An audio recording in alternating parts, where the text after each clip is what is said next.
Hello and welcome on Sports Update on Trust TV. I'm Adeni Ajishafe. Well, right now we start with our show for this particular hour. We talk about Jose Peseiro. That'll be the first topic to look at. Jose Peseiro, is he being made by Eagles or is made for Super Eagles? Because right now a lot of Nigerians are reacting to the performance of our national team, Super Eagles. Lately, they've been found wanting in several times they play matches against other nations. Well, it's making Super Eagles or be made by Super Eagles. Jose Peseiro, that question is going to be answered by our own Olawale Peters. Good to have you.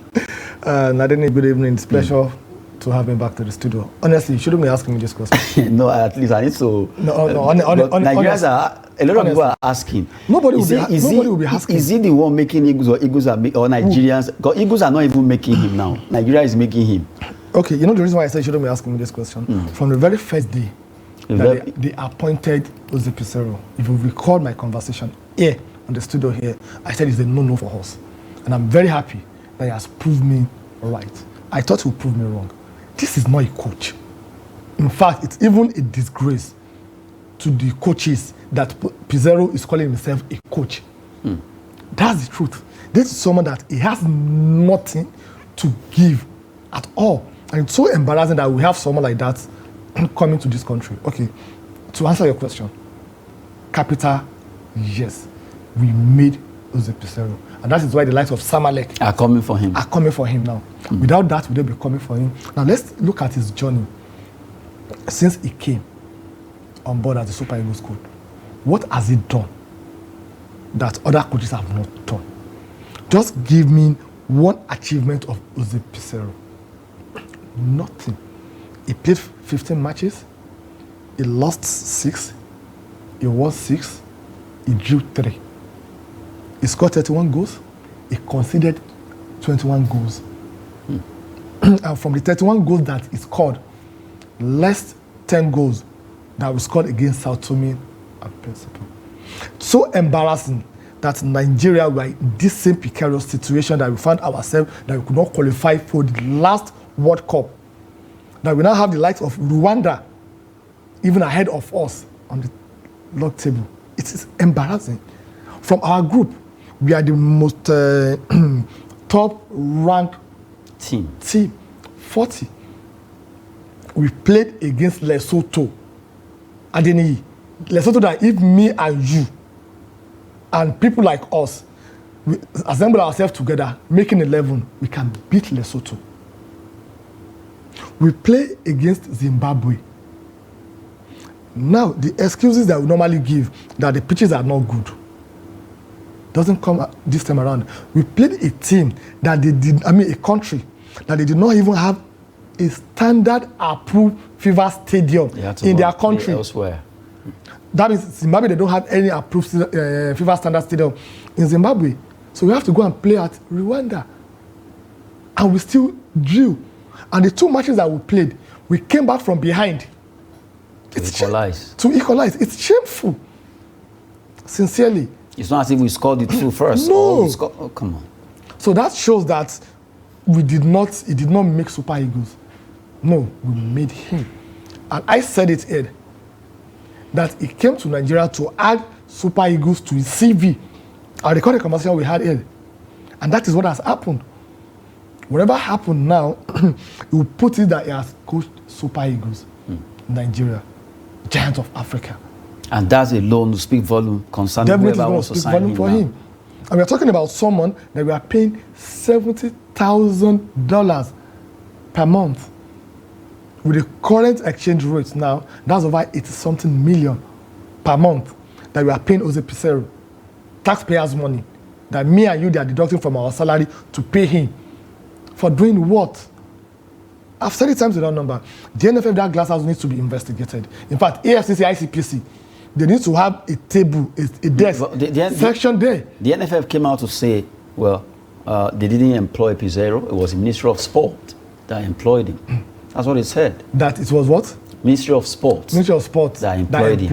That it wasn't NFF that employed him. Okay, so that means the Ministry of Sport. Yes. They have the power to employ a coach and give to the NFF. But if Ministry of Sport say that, oh, okay, we want to interfere into the football matter. They will run like a child that they collected their sweets to go and meet their daddy. Daddy, they collected my sweets to FIFA and that they should sanction Nigeria. They shouldn't give us, they shouldn't give us that, please. They should not give us that. They shouldn't give us that. Are they saying that the Minister of Sport did not consult them before approving? They didn't have an engagement with him. No, they should come out and tell us that there's no engagement between the NFF and Jose Peseiro. But come on, no, they shouldn't tell us this. It is like they are insulting our intelligence in this country. Once you make a mistake, just agree that, oh, I've made a mistake, then let's look for a way forward. Even the NFF, I wish they can just ban them. What can happen to us if they ban them? FIFA will suspend us.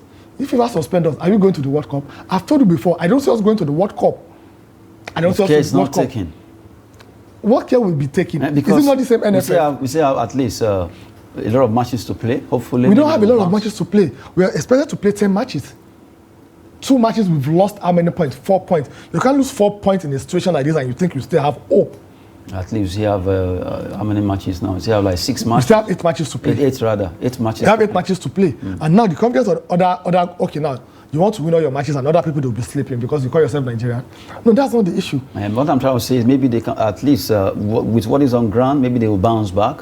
I actually saw Gary Balawa saying he's recommending Ifeanyi Matthew there about that play Switzerland for the midfield because he discovered that the midfield has been a bit flat. So the best thing to do is recommend this player to Jose Peseiro. That is if he's going to take it, because I remember the case of Uzoho Francis, our goalkeeper. Nigerians have been shouting that why Uzoho every time, and this man has kept to him saying he's the best goalkeeper in Nigeria.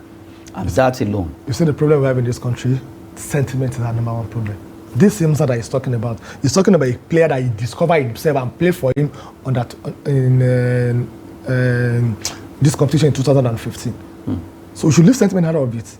Someone that is playing in Swiss, that played how many matches this season? He has played 7 matches, he scored only 1 goal and made 2 assists. And you are telling me that that's the best midfielder that we need? No. We need to really, really disband the current Super Eagles that we have. That's the truth. We need to disband all of them. They believe that they've made it. They don't have anything to give to Nigeria except few of them. Very few of them. But others, Nzo, in fact, I'm expecting that anytime he wants to play a match and we see Nzo making the list, we should protest. That they should give us walkover that for us to have it. Nigerians are surprised that despite the fact that we saw what happened against Zimbabwe. Yes. We saw what happened against Lesotho. In fact, all our matches. Lesotho first. We saw what happened. A lot of people were expecting maybe by the time we want to face Zimbabwe, it will at least do some adjustment by benching Uzoho and then putting the other Bazoge or the other goalkeeper of Eyimba, Olawale Ojo. But he didn't put them. He still he was stuck with Francis Uzoho, and we saw the howler, the mistake he also made. So people were asking why. What's the connection? And he came out to say, well, Uzoho is the best goalkeeper. Is that not a big one? See, you cannot give what you don't have. I get emotional when I talk about this because it is very painful. We are lacking in abundance when we have a lot of abundant resources. See, if you don't have the resources, we understand. But we have more than enough for him to be telling us that Uzoho is the best. Come on, you shouldn't tell us that. But sincerely, I think we are giving it. We didn't know how much we lost for not going to the Qatar. We don't know how much we lost. We lost a lot of money. We don't know how much we're going to lose if we didn't go to the next World Cup. And this is the first time that we're having 9 countries that will coming from Africa. And we're not going to be there. And we are talking about this left, right, and center. Lesotho, Zimbabwe. We are playing AFCON in a month's time. And we still don't have a team. We don't have a pattern of play. We don't have a goalkeeper. And we want to go and play in AFCON.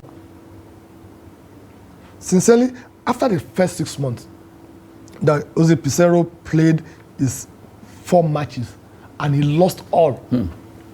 You have a new coach, you employ within 6 months, and he played 4 matches and he lost all the 4 matches. That's the time for you to sack him. Yeah, but let's assume that you didn't sack him. What give them the audacity, or what is the parameter they used to measure him to renew his contract when it ended in June or July. What assessment? Is it the Ministry of Youth, Ministry of Sport that renewed the contract also, or the NFF? Let them come and answer us that question. So it is pari passu. They know what they are really doing. So sincerely, even if you have a local coach, most of these Nigerian local coaches, if you have one of them to coach the Super Eagles, it can't be worse than what we have now. We never had it worse like this before. We never had it worse like this before in the history of this national team. The national team. It's very shameful. It is embarrassing. It is painful that we are in this situation, as if it is a must that we must go with Peseiro. There are a lot of things inside it that we need to unravel what is really the bond between the NFF and Peseiro and Uzo and other players also. And this is the time for us to build a new team. Now, Adeni, the Super Eagles, I even feel ashamed to call them Super Eagles. But I didn't say anything super in them. Are you telling me that this same team will go to AFCON, they will play against Morocco, Algeria, Egypt, Cameroon, Senegal, Burkina Faso, Senegal, Mali, and they will come back with the trophy. And they said they gave him a target of semi-final. I don't even see us qualifying from the group, except we make the drastic change that we need to do. What do we need to do? We need to inject new blood, new players, unknown players that they are hungry for success. What we need is we need committed players from this our NPFL. We can get 4, 5, 6 players that they can use to mix up the team. But do they have the guts to do that? When they even invite them, they won't put them. That's another problem. It's very painful. It's very, very painful. Hopefully, Super Eagles will get their acts together, starting from the coaching, the technical crew, the players themselves, all of them, they just have themselves to blame for this performance coming from them lately. We hope something good will come up and we'll get our football better there. Quickly, let's talk about the NBA. NBA result, games we have played. And we look at the fact that Los Angeles Lakers, they lost against Philadelphia 76ers. Now they fought for 138. So the Sixers really defeated them. They are a huge one for the Sixers there, beating LA Lakers 138-94. Portland Trail Blazers scored 114 extra 4 points to defeat Indiana Pacers in that particular game, while Detroit Pistons, they lost against Washington Wizards. They were wizard enough as they won 126-107. A good one for Washington Wizards. New Orleans Pelicans 112. They lost by extra 2 points to Utah Jazz. Utah Jazz were able to do the business by winning by extra 2 points there, defeating New Orleans Pelicans. As Los Angeles Clippers, their wins were clipped by Denver Nuggets 109-102. 7 point adrift. They were able to win that game. Good one for Denver Nuggets. They've really been showing class as defending champion in the NBA this season. Well, for LA Lakers, they need to get their acts together if they are to continue to do well in the Los Angeles, or rather over there in the NBA. Just to give you updates concerning the result of games played earlier today in the NBA, always very interesting looking at those stories now. We cross over to the big one happening tonight, happening over there in Europe, where we look at matches coming up in Group G and H of the UEFA Champions League for tonight. Let's look at those groups, Group G, and also we look at Group H. Let's start with Group H now. Manchester City, rather Group G, against RB Leipzig of Germany, while Red Star Belgrade against Young Boys of Switzerland. Those are the matches coming up in Group G. Looking at the way the table is standing in that particular group, you don't know that Manchester City are coasting home. They are already, they've done the business by qualifying. Man City ahead of Leipzig, who are second. Red Star Belgrade, 1 point. Young Boys, another 1 point. So the two teams have really shown class at topping. They are the one now playing tonight. Okay, and the match in this group is winners team versus losers team. That's the truth. Man City, Leipzig, Red Star, Young Boys. They've qualified already.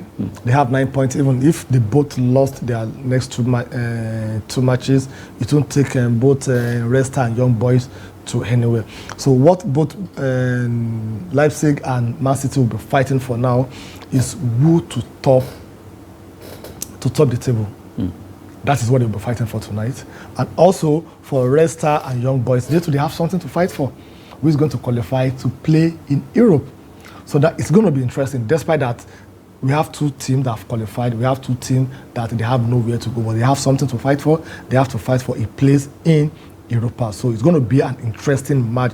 When you have bottom table playing one another, it's always a loser derby match, which is always very, very interesting. So Man City, I think they need to bounce back. If you look at their recent form now, especially in the Premier League, against Liverpool, it was a 1-1 draw. Against Chelsea, which I know when you watch the match, you are not happy that Chelsea performed the way they performed. They scored 4 goals against Manchester City coming behind. So that means they really need to get their rhythm and prove something tonight by beating RB Leipzig, and just know that, after winning this match, I'm on 15 points. So the last match of the group, I don't have anything at stake. They can concentrate because of the congested fixtures that the Premier League normally have in December. They can use that one to really concentrate and see how they can maybe muscle power from Arsenal, who are currently topping the Premier League. So tonight, I see Manchester City winning the match and bringing to an end. Decision that a lot of football fans are saying, well, Man City will get this done from the beginning. You have actually said that. Yeah.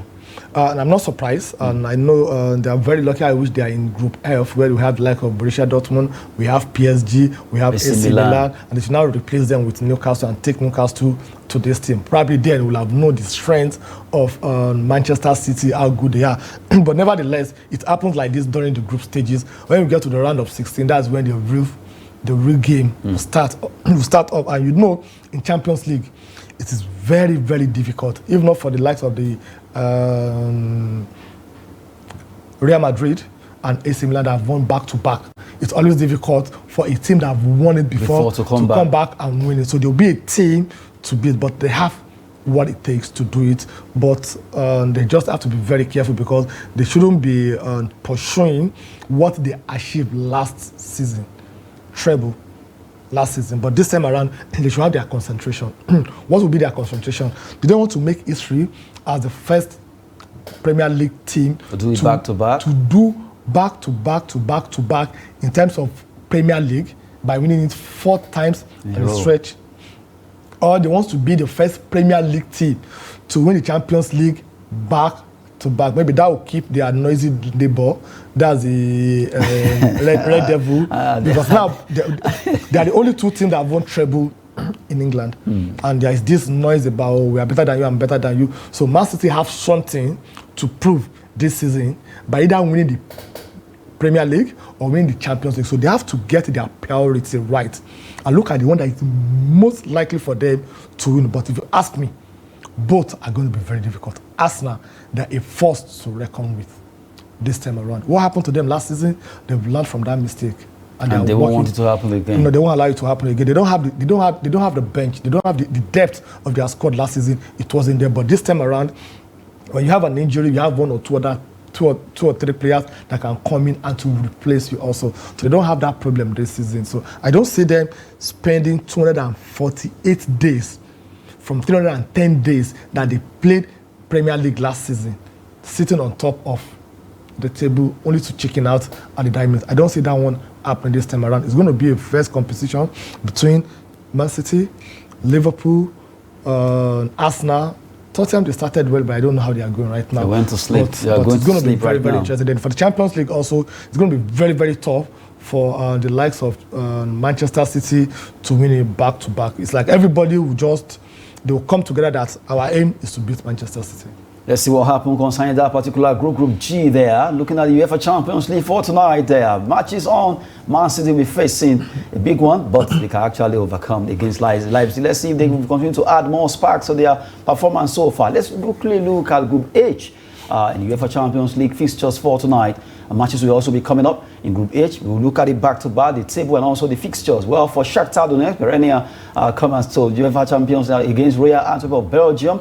They take on that particular team there. Barcelona will be at the Nou Camp against FC Porto. Big match tonight. We have our own Zedu Sanusi in FC Porto squad. What will they do there? Looking at how the table is in that particular group, Group H, Barcelona are topping with 9 points. FC Porto, the same point. Shakhtar Donetsk and Royal Antwerp, who are yet to even get just 1 single point, are also playing. But this particular group, Barcelona, FC Porto, Shakhtar, anything can still happen.